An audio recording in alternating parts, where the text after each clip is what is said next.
Él vino hasta el técnico y nada. Entonces, dice, si la reseteo toda para volverla a reinstalar son 4 horas y me quedo sin computadora y no le doy clase a ustedes, ni a los otros. ¿Sí me están escuchando? Bueno, vamos a trabajar y continuemos con el desarrollo de cómo es, de la clase. Una vez que hemos terminado esto, yo quería hacerlos trabajar ya en conjunto con los trabajos que tengo en la plataforma. A la plataforma podemos entrar, pero no les puedo mostrar. Ese es el problema. ¿Ah? Pero yo no veo. O ellos no me ven. ¿Sí? Ah, me dicen que sí puedo compartir pantalla y ustedes pueden ver la pantalla. Ok.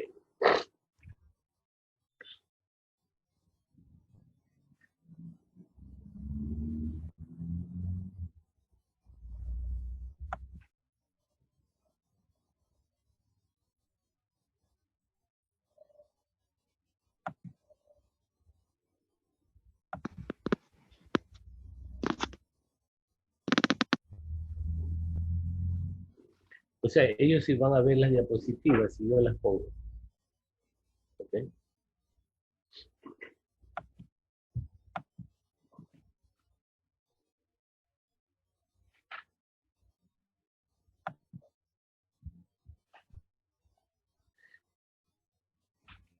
Y a su vez,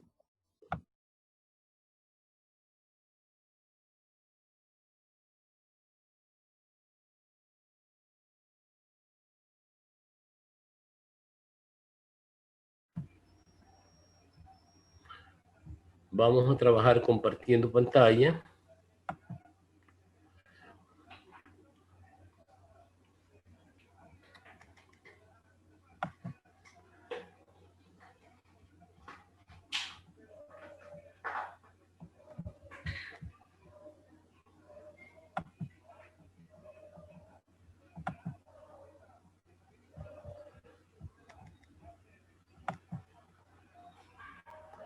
¿Sí ven clarito?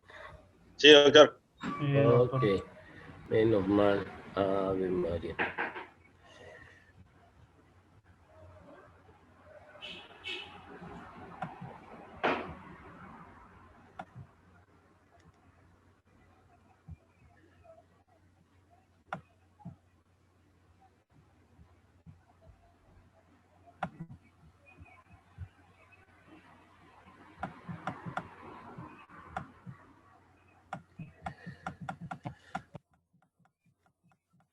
Dentro de las clases del bloque ya habíamos visto lo que era la fisiología, ¿no?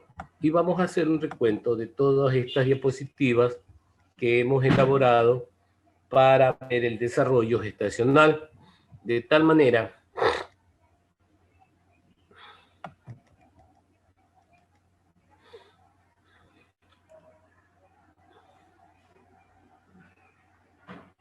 que cada uno de ustedes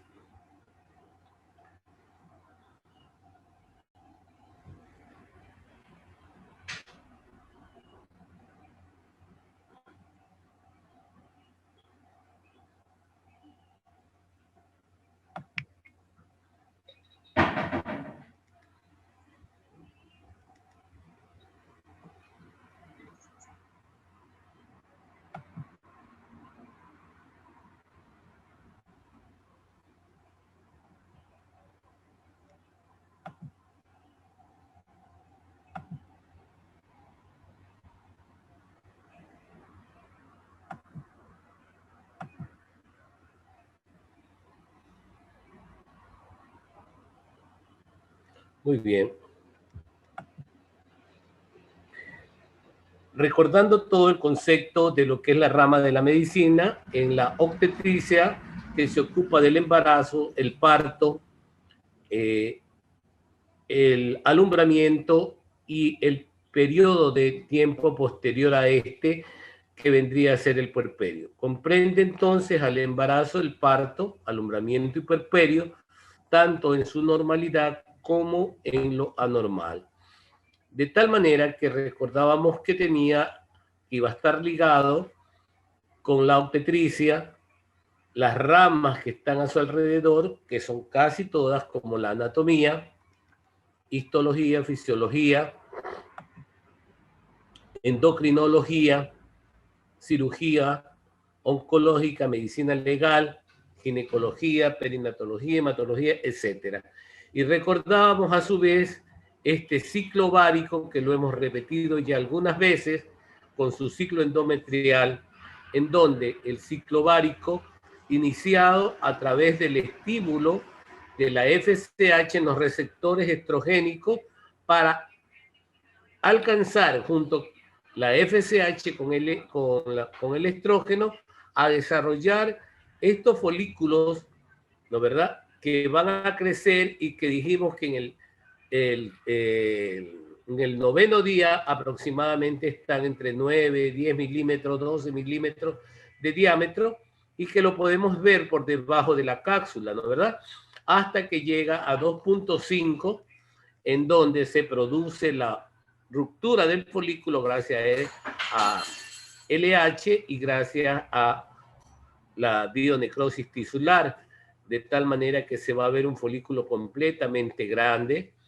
Como ustedes ven aquí, son varios folículos que se activan una vez que la FSH estimula, pero solamente uno es el que va a predominar. Y como ven, viene desde el centro el estímulo hipotalámico a hipófisis, hipófisis ovario y también hacia el endometrio. ¿Estamos claros? Visto en una gráfica todo lo que hemos dicho y hemos detallado. Entonces, la obstetricia, como ustedes ven aquí en la imagen, enmarca el nacimiento de un niño, o tal vez vamos a mencionar un niño que a lo mejor ha muerto. En el ciclo reproductor femenino, los conceptos básicos ya los tenemos establecidos, como es la menagnia, para ver la característica de las formas de presentación menstrual, y que ya cada uno de ustedes han alcanzado a conocer para disponer y para elaborar prácticamente un diagnóstico de acuerdo a las condiciones en que se presente esta menstruación.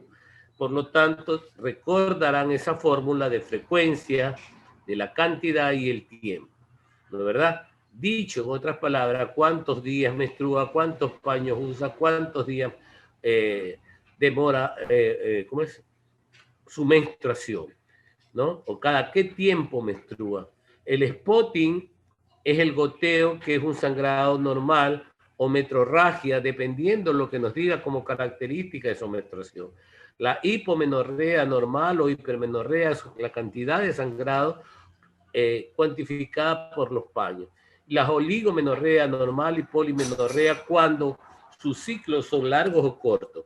De ahí que el periodo de cada uno de estos ciclos, vamos a tener un periodo aurrímico cada 28 días o cada 30 días, hasta 32 días, como decíamos normal.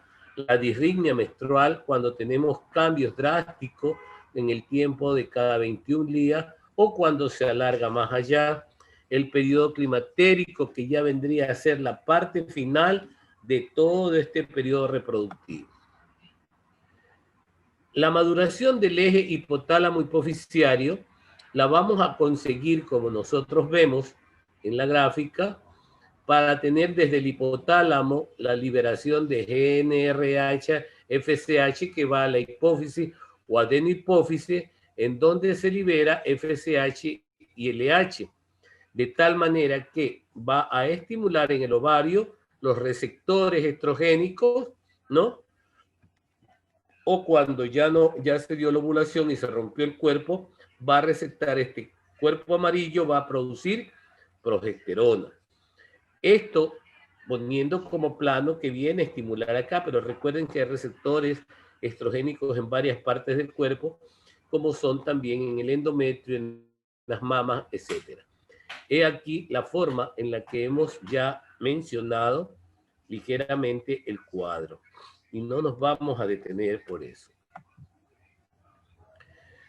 La menstruación dijimos que empieza entre los 11 a 12 años de edad. Sin embargo, en nuestros medios les mencioné que la podíamos tener como un promedio de 9 a 12. Cuando las niñas empiezan a menstruar, esta edad hay tendencia a quedarse un poquito bajas de estatura.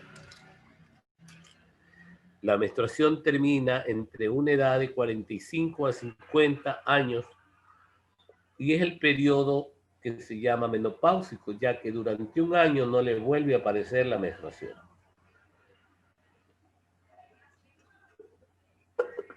Y en este gráfico ustedes podrán apreciar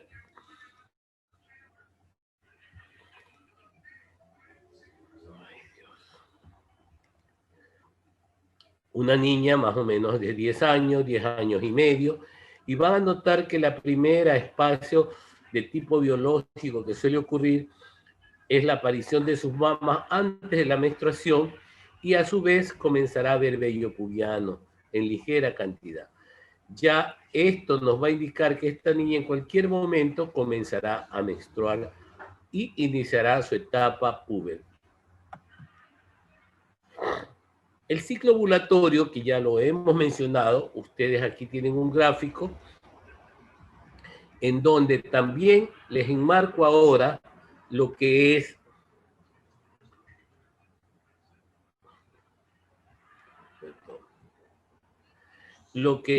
prácticamente que podemos correlacionar que va a haber una alza de temperatura térmica justo en el día de la ovulación, que es apenas de 1 grado o medio grado. Si la paciente tiene 36, va a subir a 37. Indiscutiblemente que hace años, cuando no teníamos la forma de controlar un ciclo ovulatorio como lo hacemos ahora, seguir la secuencia ovulatoria a través ecográficamente o con la valoración de la producción hormonal, lo hacíamos con el aumento de la temperatura, pero la mujer tenía que estar totalmente quieta toda la noche. Y es más, no tener ninguna actividad, ni siquiera sexual, porque esa temperatura iba a subir. Entonces, esto sí es comprobado en una forma natural que cuando la mujer ovula, la tendencia de la temperatura va a aumentar ligeramente. Indiscutiblemente que en este ciclo ovárico también vamos a ver esta parte hormonal de las curvas de presentación que se van a dar gracias a la estimulación de la hormona luteinizante, que es la que va a provocar la ruptura folicular, ¿no verdad?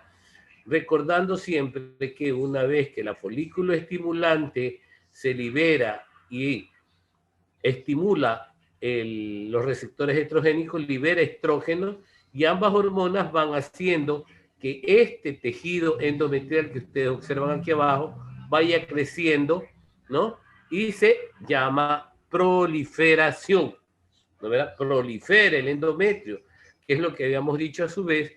Por lo tanto, la fase estrogénica o proliferativa, como se llama, después de la fase menstrual y después de la fase proliferativa o estrogénica, que viene la fase ovulatoria, en donde el predominio de la hormona ovulatoria es la LH, que va a provocar la ruptura del folículo, ¿no verdad? O sea, dos acciones: incremento del LH en su máximo y ruptura del folículo, que es la bionecrosis tisular. ¿Qué ocurre a nivel del endometrio? ¿Qué ocurre a nivel del cervix?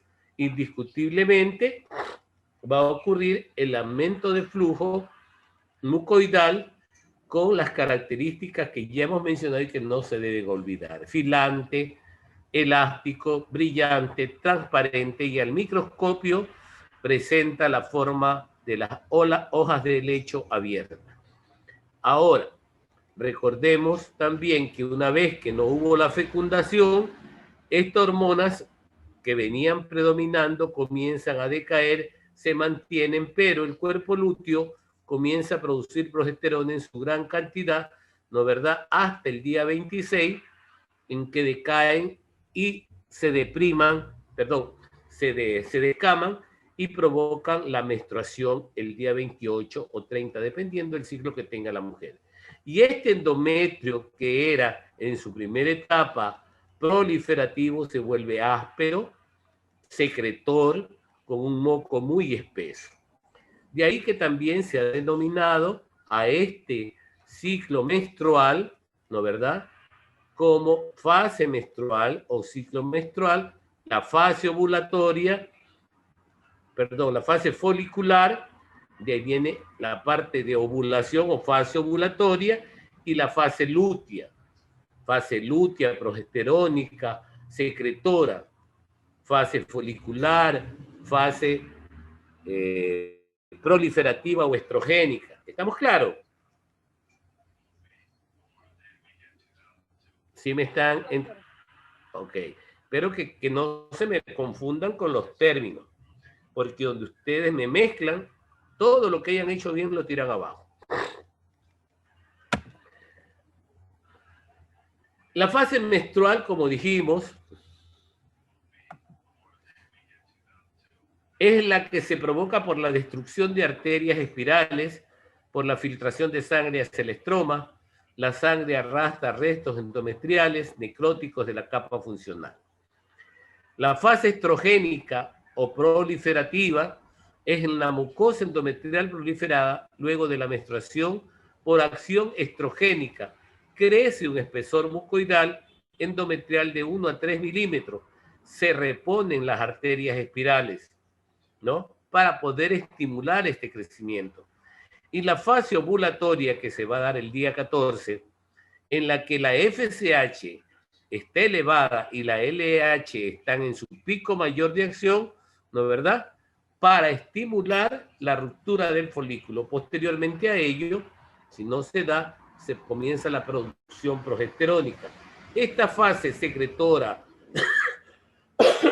o progestacional, que va del día 14 al 28, enmarcada gracias a la secreción que se da por el cuerpo lúteo, que secreta grandes cantidades de progesterona y estrógeno en pequeñas cantidades que ayudan a engrosar el endometrio haciéndolo espeso y que llegue el endometrio a estar grueso entre 5 a 6 milímetros. Recordemos entonces que en la fase proliferativa va a haber una producción de un endometrio suave, blando, con un fluido ligero, que llega a la fase ovulatoria, en donde el moco es bien abundante, transparente, la mujer se siente húmeda, y que en la fase proliferativa, perdón, en la fase progesterónica o secretora, ese moco cambia y se vuelve espeso, inhóspito. Volvemos a ver lo que es el ciclo reproductivo femenino con sus acciones hormonales en sus curvas, ¿sí?, hasta llegar a LH, en la que viene el ovocito creciendo. Por eso también se lo denomina ciclo ovárico, porque esto se produce en el ovario hasta que se rompe el folículo. Luego se forma el cuerpo amarillo o cuerpo lúteo, que produce progesterona, y aquí tenemos entonces lo que habíamos hablado: etapa estrogénica, etapa progesterónica, la fase lútea, la fase luteínica del LH, ¿no, verdad?, por la ovulación, y las características que va presentando el endometrio. Está visto todo en un solo sentido, que todo se produce al mismo tiempo y no de diferentes formas. El genoma humano, como ya lo habíamos analizado anteriormente, y que dijimos que fue un proyecto de investigación científica fundamentada para determinar la secuencia de pares de bases químicas que componen el ADN, identificar y cartografiar los aproximadamente 20.000 a 25.000 genes del genoma humano desde un punto de vista físico y funcional. Este es el proyecto Genoma Humano o Grand Hill o proyecto de Manhattan. Tiene entonces como fundamental el estudio como esencia proporcionar el conocimiento sobre las secuencias de las bases del ADN del ser humano dentro de su genoma constituido por 23 cromosomas, 22 autosomas y un cromosoma sexual. No fue sino hasta en 1956 que se conoció el número correcto de cromosomas humanos. De tal manera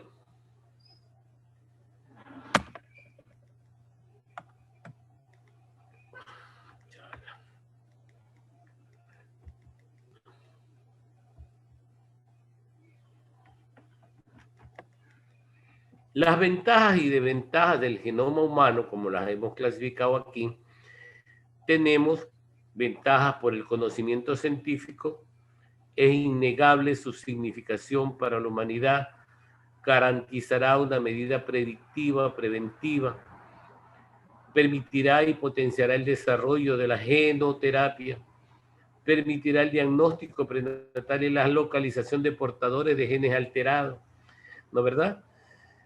Las desventajas es la imposibilidad de que todos los países puedan hacer uso del conocimiento científico, porque esto acarrea serios conflictos éticos, problemas en el mercado de trabajo, discriminación, como dijimos anteriormente, mercantilización de los resultados, comparación entre códigos genéticos y comportamiento social, diagnóstico presintomáticos de enfermedades, antes de contar con la posibilidad de un tratamiento. He allí por qué éticamente no se dan a conocer muy claramente el manejo del ADN en el genoma humano. Y es como le dijimos, ya no voy a repetir las secuencias clínicas y la correlación con la vida cotidiana que estamos viviendo en su relación. Una vez que habíamos visto todo este ciclo reproductor femenino, nosotros pudimos apreciar muy bien entre los métodos naturales el método de ovulación, Billing, o método del moco cervical, o el de la mancha blanca, como le llaman los del Chota en Esmeralda.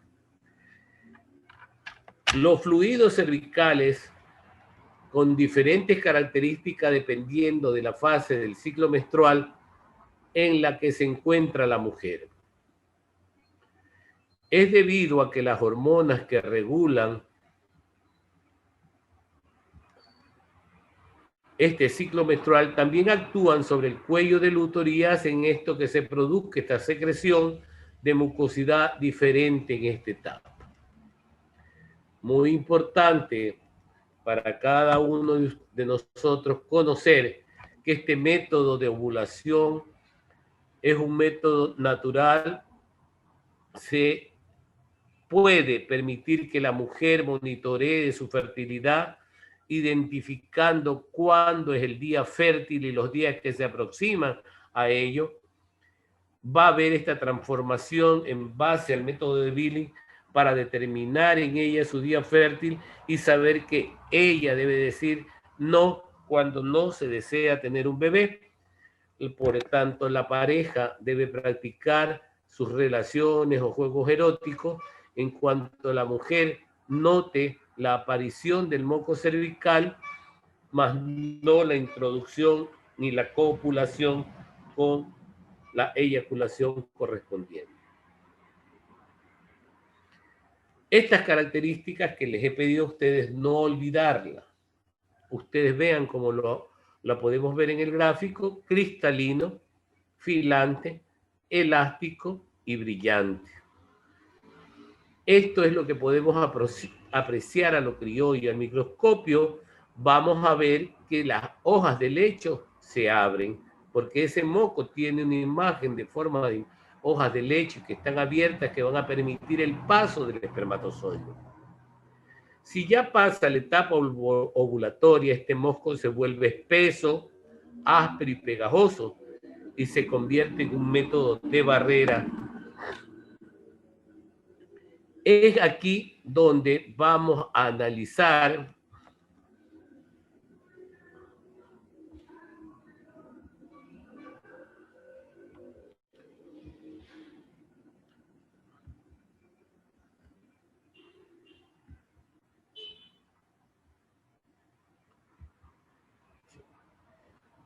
es aquí donde vamos nosotros a entrar a analizar lo que se habla sobre estos estados de interfaces de meiosis y de mitosis que van a ocurrir en la subdivisión de cada uno de estos genes cromosómicos a través de lo que llamamos la gametogénesis. Esta gametogénesis, que es el proceso mitótico con la finalidad de producir células sexuales o gametos haploides, se inicia en las gónadas, en los testículos y en los ovarios desde la etapa de organogénesis.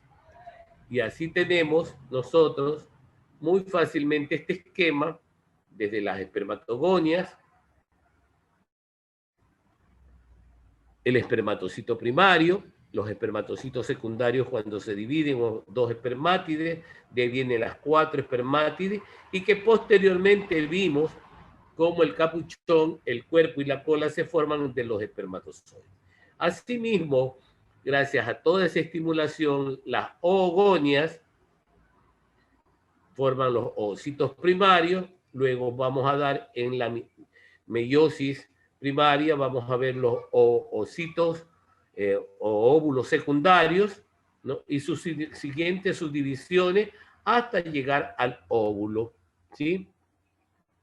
Y que a su vez este óvulo, la verdad, viene acompañado de este primer corpúsculo polar que corresponde a quién dijimos, al cúmulo óvulos, ¿verdad? Y el segundo corpúsculo polar, que van a estar juntos en el momento de la fecundación y que posteriormente se desligan de ello, ¿no? En resumidas cuentas, las oogonias y las espermatogonias tienen origen ¿en dónde? A ver, ¿qué me contesta?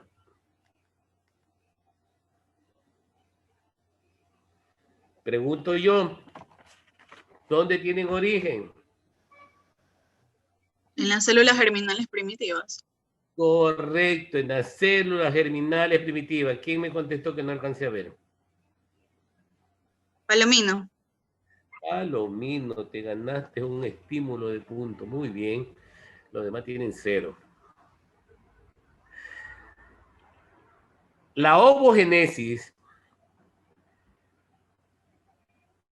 por lo tanto, va a ser el proceso de formaciones de óvulos o gametos femeninos que tienen lugar en los ovarios. Las fases de la oogénesis, ¿no verdad? Va a corresponder a las 3 fases que ya hablamos: migración, división y maduración. Y esa migración que va a originarse de las células germinales van a alcanzar la escotadura medial del suco mesonéfrico, donde se desarrollarán las gónadas. Aquí se dividen y forman las ovogonias, que van a ser los folículos ovulatorios posteriores, ¿no verdad? Entonces, esta ovogonia, que al momento tiene 46 cromosomas, 44 autosomas y 2 sexuales, ¿no verdad? Como ustedes lo ven en la gráfica, posteriormente pasa a dividirse para conformar la célula folicular, dando como tal el ovocito primario, ¿no? Entonces, una vez que se divide este ovocito primario, se va a conformar en en folículos grandes de 46 cromosomas, revestidos con una zona pelúcida.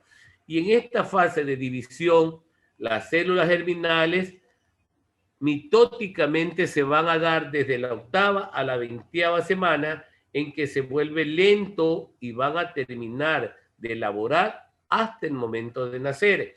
Y habíamos dicho, hasta allí, en el momento de nacer, la mujer va a tener aproximadamente, cuando nace, 2 millones de folículos.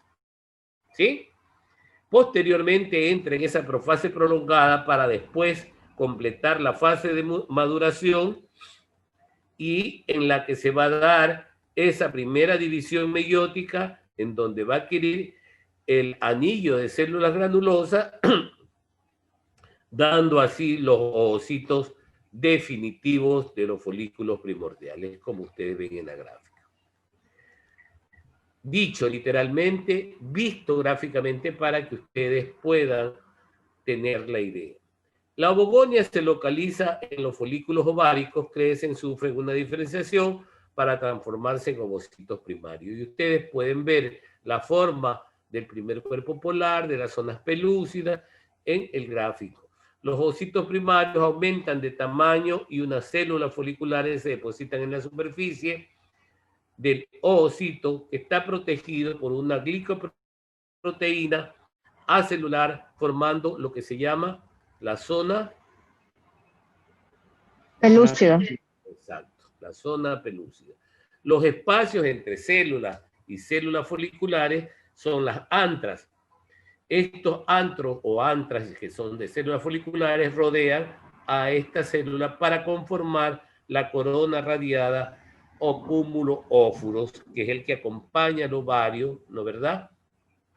Ya se me adelantó. Esta cosa no se puede ni tocar. Se pone en marcha la primera división meiótica, dando origen a una célula voluminosa u ovocito secundario. Doctor, yo tengo una duda ahí acerca de la corona radiada. ¿La corona radiada está producida por células foliculares únicamente o también por células de la teca? Claro, también están células de la teca. Yo recuerda que te estoy haciendo un resumen. Yo no te estoy dando clases de embriología. Ya. Gracias. Ya está como la canción. Recuerden, todo lo que le estoy dando es un punto de resumen para poder avanzar a la parte clínica que me interesa que ustedes tengan como base. Embriología ya vieron. Es más, esto, como les dije al principio, yo ni siquiera lo debería tocar, sino entrar directamente al cuadro clínico, pero los dejo en el aire porque no me entenderían cuando les digo tal cuadro clínico y nos remontamos a tal parte de la reproducción humana. Y si no se acuerdan, de nada me sirve. Sí creo que me expliqué, ¿no? ¿Verdad? Al principio, ¿no? Por eso esta parte es netamente un resumen. No pretendan que yo voy a darles todito detallado aquí, porque ese no es el objetivo. El objetivo es lo que yo estoy hablando de la parte clínica. En buena hora que me hiciste la pregunta, Villota, ¿no? Adrián, Villota. Sí, doctor. En buena hora, porque no te sientas mal, en buena hora porque así les hago caer en cuenta la importancia de la base fundamental de la cátedra. Cuidado, se me van a estar confundiendo pensando en que es lo embriológico. Nada más, ya ustedes vieron embriología. Yo ya tengo que dar es la parte clínica embriológica, que es el desarrollo del embarazo, basado fundamentalmente en los cuadros de qué quiero que salgan al final haciendo ustedes, diagnosticando, más que sean los diagnósticos básicos con una base fundamental del conocimiento. No pretendo que sean expertos tampoco. ¿Estamos? Entonces, siguiendo recordando, nuevamente, miren que esta es la tercera o cuarta vez que yo hablo de la cuestión de la meiosis en diferentes formas, de todo el proceso reproductivo de gametogénesis en diferentes formas, hasta dar en un poco más profundo para que ustedes recuerden. Los voy llevando de la mano. Es un mecanismo de división celular, la meiosis, que permite la obtención de partir de células diploides a células haploides con diferentes combinaciones de genes. Aquí entonces, en esta meiosis de su segunda fase prolongada, que dijimos esa profase larga, ¿no? A ver, Villota, tú mismo. Esa profase larga, ¿en dónde? ¿En qué etapa se está constituyendo? En la mujer. ¿Cuándo se está dando? En la ovulación, doctor. O sea, el momento de la ovulación, este ovocito secundario queda Miento, doctor. Este es en el ovocito primario, perdón. En el ovocito primario queda en profase, en esta fase prolongada, en profase 1. Correcto. ¿Y cuándo se da esa fase prolongada? ¿En qué etapa de la mujer? Esa se daba en... No, doctor, no me acuerdo, la verdad. ¿Viste? Al nacimiento. Eso es lo que quiero que ustedes se me vayan ubicando. Por eso va mi pregunta y te la hice a ti mismo. ¿Por qué? Porque justamente yo voy ubicando todo lo que ya se correlaciona con la vida, ¿no? ¿Verdad? Con lo que ustedes van a manejar al paciente. Porque justamente es en el momento de nacer que empieza esa fase prolongada que se va a activar ¿cuándo? En la ovulación. En la pubertad o adolescencia. En la pubertad, En la pubertad. correcto, ya ves. Eso es importante para que vean que no es tan solo la vida intrauterina la que hay que cuidar, sino que también en la vida del desarrollo del niño hasta su etapa pubertad en que se activa ese cerebro, esa parte hormonal estimulada desde el hipotálamo, ¿no verdad? Esa fase prolongada que está durante el desarrollo que tenemos que ver su alimentación, sus ejercicios, su metabolismo y todo que no puede pasar desapercibido, se está dando en la mujer y en el hombre esa división de esa profase prolongada que quedó en la etapa del lectoteno de inicio, en donde se produce la sinapsis, es decir, aquí no hay división del centrómero, ¿sí? Hasta después viene el paquiteno, en donde las tetras cromátidas se producen por un intercambio genético, es decir, aquí se va a sentar aquello que ya les transmitieron los padres genéticamente, ¿sí? Y viene el diploteno, que tiene 4 estadios que se desaparecen por complejos sinápticos, pero los homólogos de cada tetra quedan unidos por quiasmas. Ya les estoy dando un poquito más de lo que ustedes vieron en embriología, ¿no? Pero es importante que ese lectoteno, paquiteno, diploteno también sea en esa etapa de desarrollo de la niñez hacia la pubertad, sea cuidado. Por eso es que yo les decía, hay mujeres que menstruan a los 9 años, a los 10, el promedio catalogado internacionalmente es 11 a 12 años, pero nosotros tenemos mujeres desde los 9, 10, 11, 12 años. Y yo les decía también, y se los correlacionaba para que ustedes vean clínicamente, ¿no? ¿Qué es lo que quiere la obstetricia? Disminuir el índice de mortalidad. ¿Por qué? Porque ya nuestras mujeres a los 12 años ahora ya están teniendo relaciones sexuales. Unas porque acceden, otras porque quieren, otras por curiosidad y otras porque abusan de ellas. Porque el mal sentido de la información sexual y conocimiento de desarrollo de su cuerpo, ¿no verdad? Es mal llevado. Y otra porque hay gente con sus formas de pensar anómalas que tienen el abuso hacia los niños. Y apenas esta persona, este niñito, esta niñita, está en estos cambios. Pregunto, ya cuando vemos, porque el error de nuestro medio, en nuestras poblaciones todavía, cuando ya ven a la mujer que comienza a aparecerle seno, ¿se acuerdan en el gráfico de Dante que le dije, miren, comienza a aparecer el seno, ya sabemos que va probablemente en una de estas menstruar, le comienza a aparecer vello pubiano, eso criollamente la mujer lo conoce en el campo, lo conoce en la ciudad, lo conoce la mamá, y muchas veces ya las quieren tratar como que si fuera una mujer hecha y derecha y no le han enseñado nada de la vivencia de maduración de su etapa. Y justamente, ahora yo les voy a hacer ver algo muy importante dentro de la parte fenotípica y genotípica. Si se han dado cuenta que los niños, tanto varones o niñas, mientras están desarrollando, desde que nacen, unas veces la ven tan parecido al papá y otras veces la ven tan parecido a la mamá en lo físico. ¿No verdad? Y de repente como que se parecen a los abuelos. ¿Se han preguntado por qué?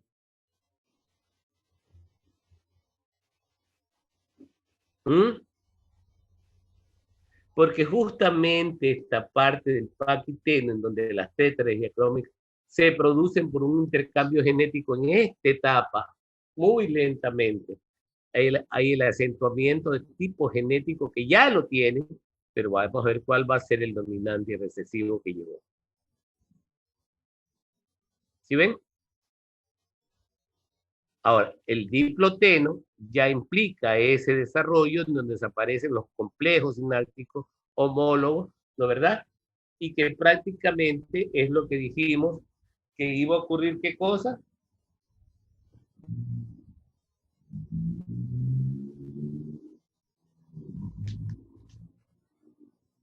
¿Quién se acuerda?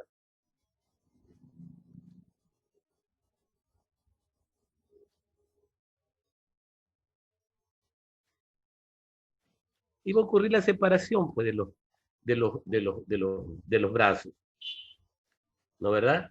Ahora, completando toda esa fase de ese ciclo meiótico, la mujer nace, dijimos, con 2 millones de óvulos en la pubertad, ya está con los 400 a 500.000 óvulos, porque los demás folículos con los que nació se fueron digiriendo, se hace una autólisis, y solo llegarán a madurar entre 400 a 500 óvulos, ¿no verdad? Que son los que van a ser estimulados por la hormona folículo estimulante, luteinizante y los estrógenos para llevarlos desde el ovario a desarrollar, pero solamente uno será el que ovula. El folículo que madura puede llegar a medir entre 3 a 12 milímetros por debajo de la superficie del ovario. Y ustedes aquí lo están viendo con su teca externa, teca interna, la granulosa, ¿sí? El cúmulo óvulos que está aquí al lado del folículo de fluido, ¿sí? Y cuando llega a la superficie del ovario se expande hasta 2,5 centímetros y alcanza un límite máximo para producir la necrobiosis tisular para que se expulse y produzca la ovulación. ¿Estamos claros? ¿Cómo se produce ese límite máximo? ¿Por qué el óvulo que está creciendo, ¿no verdad?, tiene el estímulo de hormona luteinizante que lo estimula a tal punto que desarrolle y crezca y su interior y contenido también se abunde? La cápsula que lo contiene, que lo reviste y que no permite que se salga antes de tiempo, va a reventar. ¿Sí ven aquí? Esto es un quiste, pero ya vamos a llegar a eso. Ese folículo que debe reventar y salir como óvulo, si tiene una cápsula resistente por procesos inflamatorios, por secreciones, por un montón de cuestiones, va a ser difícil que reviente y el folículo sigue creciendo y comienza a conformarse lo que se llama un quiste ovárico de tipo folicular. Estos quistes ováricos de tipo folicular pueden ser folículos persistentes, quísticos, ¿no verdad?, que pueden llegar a medir de 2,5 centímetros o más sin reventar, sin eclosionar, y que en muchas mujeres pueden producir dolor y a su vez hipermetrorragia. Cuando ya por sí solos se activan y comienza a despeñar un sangrado, este folículo suele desaparecer, pero muchas veces pasa los 2,5, 3, 4 milímetros, y si no se sabe diferenciar en la etapa del ciclo qué es lo que está pasando en ella, muchas veces decimos, hay que operar. Salvo el caso cuando este quiste crece más allá de los 5, tiene pedículos y provoca dolor y se ha torcido, ahí sí tenemos que operar. O cuando llega a los 4, 5 y no nos responde a tratamiento, porque la cápsula se hizo dura y persiste, y a lo mejor comienza a haber dolor intenso, sí, ahí sí tenemos que operar. O que sabemos que se formó y está fuera de la etapa por otras circunstancias y podemos observar el tipo de quiste que es, porque no es solamente, no hay quistes solamente de tipo foliculares, sino ya por otras razones, ¿no es verdad?, en las que hay membranas impresas, quistes complejos, etcétera. Sí tenemos que operar, que es muy distinto, ¿sí? Entonces, hay que saber identificar para hacer el tratamiento correcto. Otros crecen y no se produce la habilidad de que la pared folicular, sino que se endurecen, forman cápsula y luego forman quiste. ¿Estamos claros? Si vieron la razón del por qué en la forma clínica, les hago conocer ya lo que nos interesa. Con una base fundamental, ¿en qué momento? ¿Sí? ¿En qué momento se está produciendo? ¿Qué es lo que voy a hacer? ¿Qué criterio debo tener?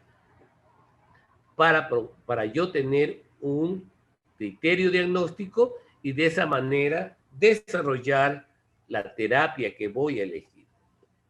En la espermatogénesis que acabamos de hablar, es el mecanismo encargado de la producción de espermatozoides. Es la gametogénesis en el hombre, muy parecida en la mujer, y que también tiene sus origen en las espermatogonias desde las células germinales primitivas. La espermatogénesis tiene una duración aproximada de 64 a 75 días en especie humana para recambiar la cantidad de espermas que tiene. En el túbulo seminífero, las espermatogonias se convierten en espermatocitos primarios, espermatocitos secundarios, en espermátides y en espermatozoides. ¿Sí? Comienzan cuando las células germinales de los túbulos seminíferos de los testículos se multiplican, se forman células llamadas espermatogonias, cuyo origen viene de las células Germinales primitivas. correcto. Entonces, dividido en 4 fases de espermatogénesis, fase de proliferación, pegadas a la pared del túbulo, se encuentran unas pequeñas células que se multiplican activamente por la mitosis, son las espermatogonias. Y de ahí viene la fase de crecimiento. Las espermatogonias que quedan hacia la luz del túbulo experimentan una etapa de crecimiento y pasan a denominarse espermatocitos primarios o de primer orden. Experimentan ese desarrollo para lo cual aquí en el gráfico podemos ver rápidamente estímulo cerebral a nivel de las gónadas, ¿sí?, de los túbulos, las espermatogonias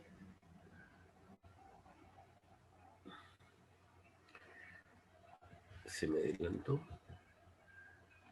Las espermatogonias, los espermatocitos primarios, secundarios, ¿no? Y cada uno de los espermatocitos correspondientes con sus cromosomas, ¿no es verdad? Indiscutiblemente que habíamos dicho en esa fase de crecimiento, ya viene a la fase de maduración. Ay, Dios. En donde los espermatocitos primarios sufren su primera división de meiosis, transformándose en espermatocitos secundarios. La segunda división meiótica va a producir células haploides llamadas espermátides. Por cada espermatocito primario se producen 4 espermátides. Y después viene la fase de diferenciación. Las espermátides experimentan transformación.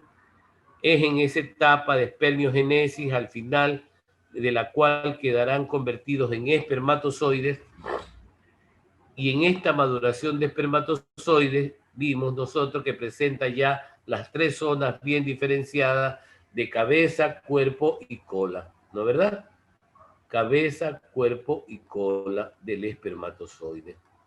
Esto yo se los di no hace mucho, literalmente hablando, recordando, así, ligeramente, ¿no? Porque hablar de la parte espermiográmica, hablar de la fase ovulatoria, tenemos muchas cuestiones más que es en etapa de reproducción embriológica. La primera es de mayor tamaño, dice, contiene acrosoma herencial y lleva a su parte anterior un pequeño saliente o acrosoma cuya misión es perforar la envoltura del óvulo. En el cuello se localiza el centrosoma y las mitocondrias. Y la cola es en el filamento que permite al espermatozoide nadar hasta el óvulo para fecundarlo. Y yo les decía que ya tenemos su capuchón, ¿no verdad? En donde la primera parte que lleva el acrosoma para liberar y penetrar en la zona pelúcida y entrar en el óvulo, ¿no? Pero después de que los demás espermatozoides han ido abriendo camino para despolinizar por medio de este acrosoma, por la proteasa, y permiten avanzar al espermatozoide más rápidamente. Este espermatozoide con sus mitocondrias que son activas en movimiento y todo, dan mayor cantidad de facilidad y energía a la cola que le permite dar como un flagelo el movimiento y avanzar. Recordando que el espermatozoide no solamente tiene la energía mitocondrial, sino que también el medio en el que se desarrolla va a hacer que este espermatozoide avance con mucha facilidad y pueda llegar a una fecundación.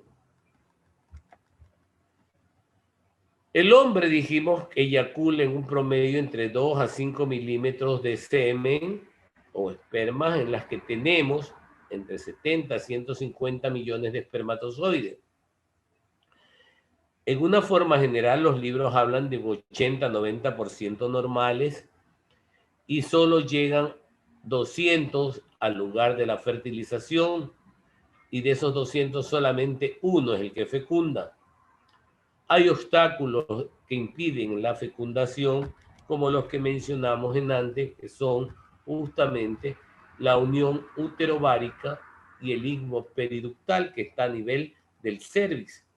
De tal manera que nosotros sabemos que eso detiene muchas veces el avance del espermatozoide, que normalmente puede pasar en cuestión de máximo 5 minutos hasta llegar a la trompa de falopio. ¿En qué parte de la trompa? Parte externa, en el tercio externo, doctor. En el tercio externo de la trompa de falopio, en donde se va a producir la fecundación, ¿no verdad? Y dijimos que por estos estrechos muchas veces el esperma va a demorar de 2 a 4 horas, 6 horas hay veces en atravesarlos. Pero esto es muy ocasional, dependiendo de la mujer, porque no en todas las mujeres ocurre. Y teniendo en cuenta siempre que el espermatozoide tenga esa buena calidad, como ustedes ven allí, demostrando con esos audífonos que están llegando al disco para penetrarlo. En esa misma forma se va a dar la fecundación que ocurre en el tercio externo de la trompa, en donde comienzan a haber cambios. El óvulo comienza a dividir sus gametos, y una vez formada la mórula da origen al blastocito, este blastocito que contiene el trofoblasto, que es la forma placentaria, como ustedes pueden apreciar aquí, ¿no verdad? Desde su inicio y las diferentes formas de la diferenciación para llegar posteriormente las principales etapas, para llegar principalmente hasta llegar a la cavidad endometrial e implantarse. Mientras llega hasta aquí, va ocurriendo todos los fenómenos de eclosión, formándose en blastocitos, se convierte en mórula, ¿no? Y por último entra para llegar a implantarse ya en la pared endometrial que estuvo preparada, ¿sí? Las principales etapas del desarrollo embrionario son las siguientes, dijimos en este slide, y la tenemos aquí elaboradas, en la que mientras va camino haciéndose de mora a mórula, va introduciéndose líquido dentro de esta cavidad para terminar llamando blastocito. Y estas partes, técnicamente hablando, hablamos de la segmentación, si ven cómo va desarrollando, la mórula, el blastocito, la grástula, hasta conformar el embrión. Por último, llegar a feto y parto, ¿no es verdad? Si vieron aquí cómo se elaboró y cómo se inicia el blastóforo.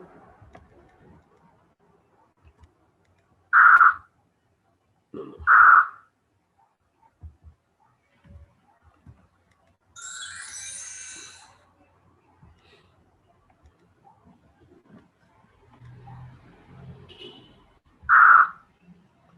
La segmentación de un huevo con escaso vitelino, cuando va creciendo, va desarrollando esa blastómera y nuevamente la podemos ver en esta otra gráfica hasta la introducción de líquido. Esto es lo que se denomina segmentación. Un proceso que comienza después de 24 horas de producción, de producida la fecundación, cuando el cigoto experimenta su primera división mitótica, dando origen a dos células genéticamente iguales llamadas blastómeras. Es por esto que la mórula, como ustedes la aprecian aquí, va adquiriendo y se va subdividiendo la segmentación sucesiva, que se dan células cada vez más pequeñas que en menos de una semana forman una pelotita, dice, sólida, no mayor que el óvulo, pero que en el caso de la mórula consta hasta de 32 células amontonadas. El desarrollo de la mórula continúa mientras se desplaza hacia la cavidad uterina, que es lo que vimos en el primer gráfico desde donde se generó el óvulo fecundado. Este blastocito o blástula, como ya se llama ahora, ocurre unos 4 o 5 días después de la fecundación y antes de la implantación al endometrio. Está compuesto por una prominente cavidad que es el blastocele y entre 70 y 100 células llamadas blastocitos. De aquí en adelante, esta gástrula, como ustedes observan allí,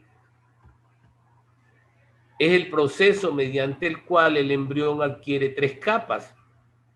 Las 3 capas germinales, que son, como dijimos, las 2 primeras, ectodérmica y la endodérmica, y de las 2 se deriva la mesodérmica, y adquiere una orientación axial. La gastrulación va a comenzar con la aparición de la línea primitiva de la banda lineal engrosada del epiblasto, que va a aparecer en la 3ª semana del embarazo después de la implantación, y ya definidas las capas del endodermo y ectodermo, así como en el saco vitelino y la cavidad amniótica. Aquí nosotros vamos a tener la constitución ya de llegar a las 3 semanas. El embrión ya tiene 3 capas de células llamadas en hojas germinales o blastodérmicas, de las que se forman todas las estructuras del nuevo individuo. Es muy importante entonces apreciar cómo se va dando el desarrollo embriológico, y que a ustedes lo que he hecho recordarles aquello que ya ustedes estudiaron muy básicamente en la cátedra de embriología. Quisiera que ustedes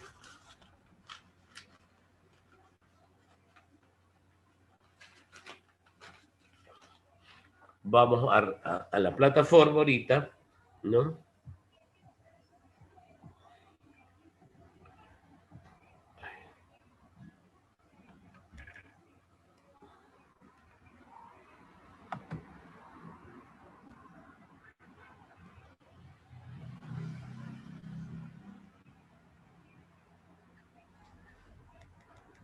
y vamos a conformar... Ah, no, ya no tengo tiempo. Bueno, lo voy a dejar para la próxima semana. Ustedes ya lo han visto gráficamente, ya se han dado cuenta de... Ya han recordado muy claramente la parte con la que hemos iniciado. Yo quiero que por favor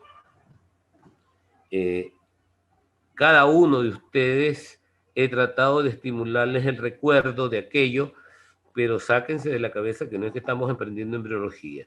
Eso ya lo deben saber, ¿no es verdad? Entonces, para poder yo correlacionar las partes clínicas, como les he ido mencionando, necesito recordar ciertos factores, ¿no?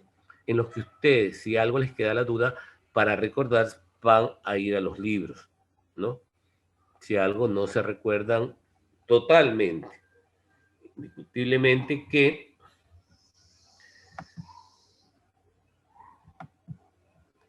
cada uno de ustedes, yo me doy cuenta que hay muchos que siguen la clase y ya la captan clínicamente, aunque no recuerden ciertas cuestiones que son de tipo embriológico, pero que por eso me dedico a la parte básica de conocimiento.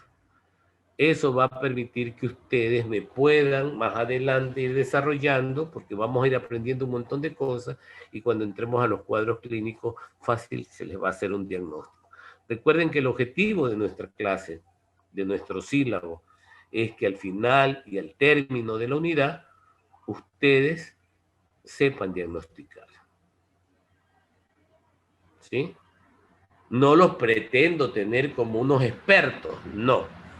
Pero que yo sé que ya los dejé, como dice el dicho, con el bichito adentro, y ya dependerá mucho de ustedes en su formación autónoma, ¿no es verdad? Cómo la desarrollen. Miren, ustedes tienen 5 horas. Yo tengo entendido que más adelante, no sé cuándo, ojalá que no se dé eso, los otros muchachos van a tener 2 horas. ¿Qué forma de orientación? El resto son autónomos. ¿Cómo se van a formar? Bueno, indiscutiblemente ustedes tienen ese compromiso y el día